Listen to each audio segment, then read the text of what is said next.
What's up? Yan, gagawa na naman tayo ng isang pyesa. Nandito na naman tayo sa Taichung. Yan. For today's video, gagawa tayo ng colored piece. Excited tayo dito kasi nga makakapag-colored na naman tayo ulit. Bali, itong pyesa natin ngayon is customized to, and kay client lahat ang galing, lahat ng mga nakalagay dyan. Pinagsama-sama lang natin, gumawa lang tayo ng original creation ng design na gusto niya.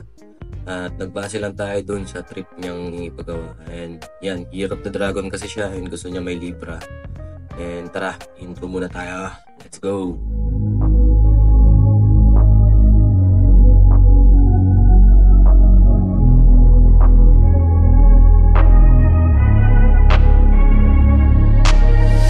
I'm changing who I am.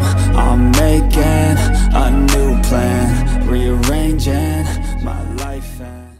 Yan, pero bago natin simulan, hihingi lang sana ako sa inyo ng maliit na suporta sa aking mga social media account. Yan, please follow my Facebook page GMT TV, tsaka sa aking Facebook account Peter Joseph Opus. And sa aking TikTok account, meron din tayo niyan, tsaka sa ating Instagram. Yan, nasa dulo ng video yung mga natin, social media natin, and please check na lang and follow. Thank you. Ayan, bali, pangalawang tattoo ko na to kay client, and original talaga na napagplaplanuhan namin dalawa is yung dibdib niya muna sana, and hindi kami matuloy-tuloy doon kasi may sagabal na tattoo siya doon sa dibdib niya, kaya lumingon muna kami sandali sa ibang part ng katawan niya kasi plano rin naman talaga niya magpalagay ko saan sa part ng katawan niya, meron sa likod, meron sa binte, and yun ang napagdesisyonan niya is yung binte. Bali, yung pyesa niya dito is lahat ito sa kanya, related sa kanya.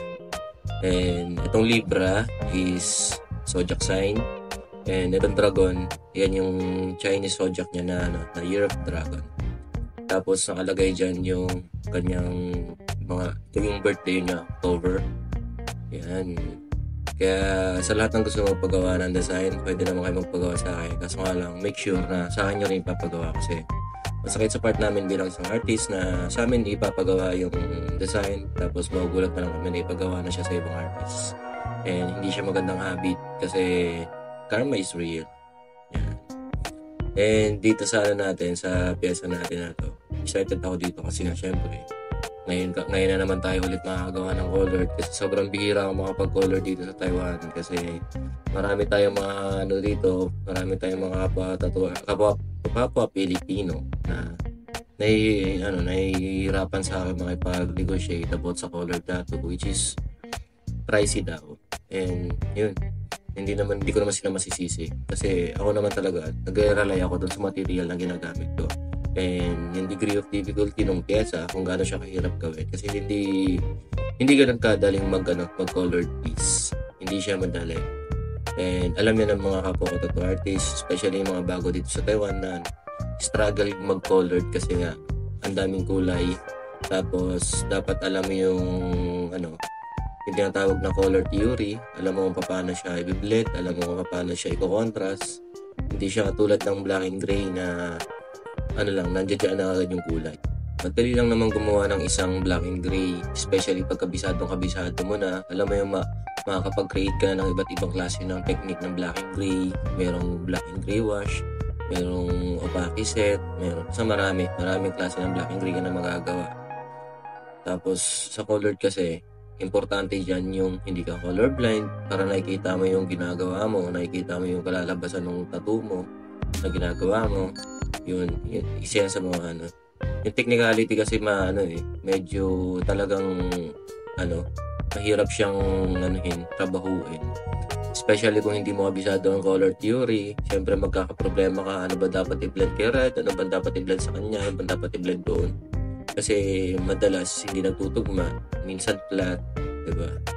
Kaya hindi madaling mag-colored dun sa mga nagsasabi na madalas ko kasi na-encounter yun, sinasabi nila na ang mahal ko raw mag-colored, which is pinapaliwanag ko naman sa kanilang mabuti na mahirap talaga mag-colored kasi kung hindi sapat ang knowledge ng artist na gagawa, maniwala kayo sa akin, hindi maganda ang kalalabasan ng colored tattoo ninyo, diba?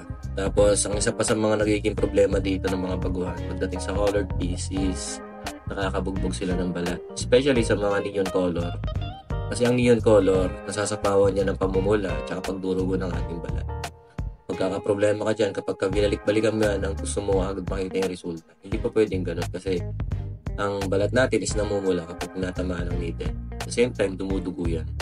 Baka magulat ka na lang, bugbog na yung balat. Hindi mo na maano yun. Pag gumaling yun, pangit ang kalalabasan niya. Maaaring mabakbak pa yung kulay kasi nga kasama doon sa kapal ng langit. Yun, dapat may sapat na knowledge talaga ang isang artist kapag gagawa ng colored. And based naman sa aking experience as an 8 years tattoo artist, para sa akin, sapat naman kahit papaano yung ano. And kung tutusin, hindi pa nga ako mahal maningil ng color. Kung magbe-base kayo sa mga Taiwanese na dito, yung price nila pagdating sa color piece sobrang taas na. So ayun, halos patapos na tayo dito sa pyesa natin na to. I-share ko lang tong mga nagiging experience ko pagdating sa colored piece kasi nga marami talagang nagiging rito.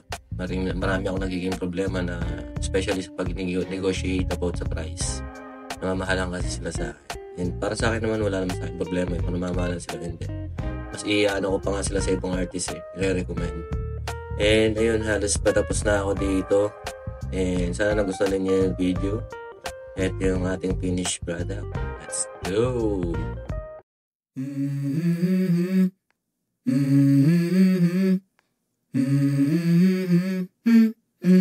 Let's go! I wake up to a little bit of drool on my pillow, feel like it's gonna be a bad day. Yeah, I'm tired of shit, and the coffee ain't hit yet, damn, ain't that great.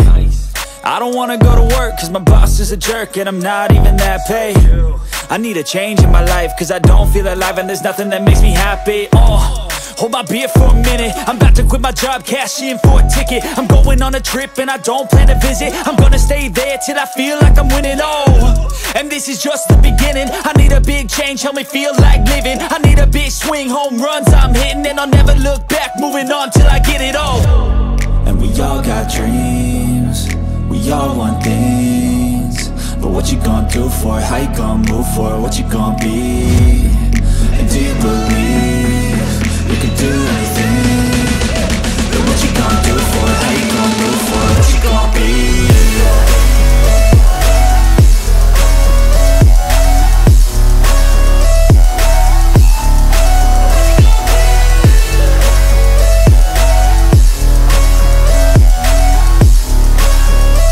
Let's go! Hey! Yeah, this is my life, my strife, my right to fight, to die on. And this is my game to play, to claim a brand new name, And I ain't gonna lie to you, I'm a bit nervous that I might screw everything up that I've ever done. But what's the point of living